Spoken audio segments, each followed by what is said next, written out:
नमस्कार, मेरा नाम है डॉक्टर पुरु धवन और आज इस वीडियो में हम बात करने वाले हैं एसेंशियल ट्रेमर्स के बारे में। बट ये चैनल तो पार्किंसन का है, तो बट आज हम क्यों एसेंशियल ट्रेमर्स के बारे में बात करें, क्योंकि एसेंशियल ट्रेमर बिल्कुल पार्किंसन जैसा दिखता है। अगर किसी के डॉक्टर को ये चेक करना हो कि इसको एसेंशियल ट्रेमर्स है या पार्किंसन है, बड़ा मुश्किल काम है।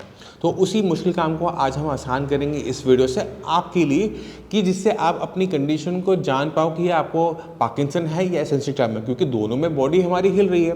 तो शुरुआत करते हैं एसेंशियल ट्रेमर को समझने से। एसेंशियल ट्रेमर भी पार्किंसन की तरह ही नर्वस सिस्टम का डिसऑर्डर होता है, जिसके अंदर नर्वस सिस्टम में कुछ ऐसी कमियां हो रही होती हैं कि हमारे हाथ एक रिदमिक तरीके से हिलना शुरू होते हैं।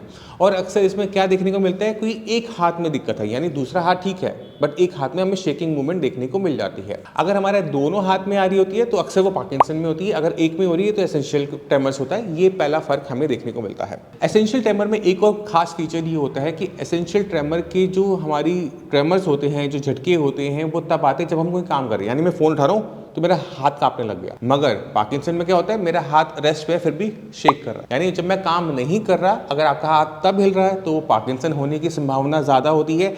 बट मैं किसी चीज़ को पकड़ लूँ और ये हिलने लग जाए तो वो एसेंशियल ट्रेमर है। तो देखा होगा आपने कि लोग जब चाय की कप पकड़ते हैं तब उनका हाथ हिलना शुरू हो जाता है, तो वो पार्किंसन है या एसेंशियल ट्रेमर। तो आपको देखना है कि जब वो कप नहीं पकड़ते तो उनके हाथ में मूवमेंट है या नहीं। एक और चीज़ होती है कि एसेंशियल ट्रेमर जो होता है ना, वो मेनली हाथ में इफेक्ट डालता है या फिर आपके हेड में, कि आपकी गर्दन हिलती रहेगी, या तो वो यस यस या फिर वो नो नो, इस तरह से हिलती रहती है और आम में देखने को मिलेगा। मगर पार्किंसन में क्या होता है कि पार्किंसन में ब्रेन में जो डैमेज चल रहा होता है उसकी वजह से हमें कई जगह पे अलग अलग टाइप के सिम्टम देखने को मिलते हैं।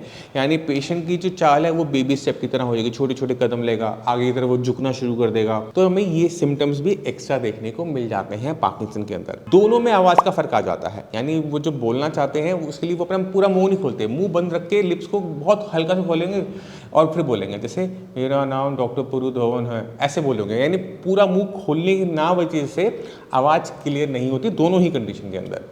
तो ये छोटे छोटे होते हैं, फ़र्क होते हैं जो दो बीमारियों को अलग करते हैं, और दोनों का कारण कहीं ना कहीं नर्वस सिस्टम है। और जब हम किसी का भी ट्रीटमेंट एसेंशियल ट्रेमर के अंदर भी करते हैं तो हम ये लेके चलते हैं कि हमने नर्वस सिस्टम को टोन अप करना है, नर्वस सिस्टम में जो दिक्कत आ रही है हमने उसको सॉल्व करना है। मैं उम्मीद करता हूँ आज इस वीडियो से आप एसेंशियल ट्रेमर्स और पार्किंसन के बीच में इतना फर्क समझ गए होंगे कि जिससे आप अपनी कंडीशन को देख पाओ। क्योंकि बहुत सारे पेशेंट्स के पास अपने प्रिस्क्रिप्शंस होते हैं, उस प्रिस्क्रिप्शन में डॉक्टर ने कहीं लिखा है एसेंशियल ट्रेमर, दूसरे डॉक्टर ने लिख दिया पार्किंसन। अब पेशेंट तो कंफ्यूज हो जाता है कि मुझे एसेंशियल ट्रेमर है या पार्किंसन है। तो इस वीडियो को देखने के बाद आज आप फर्क कर पाओगे कि आपको दिक्कत एसेंशियल ट्रेमर की है या फिर पार्किंसन की है। इसी के साथ मैं आज आपसे चलने की आगे चाहूँगा। मिलते हैं अगली वीडियो में, तब तक के लिए नमस्कार।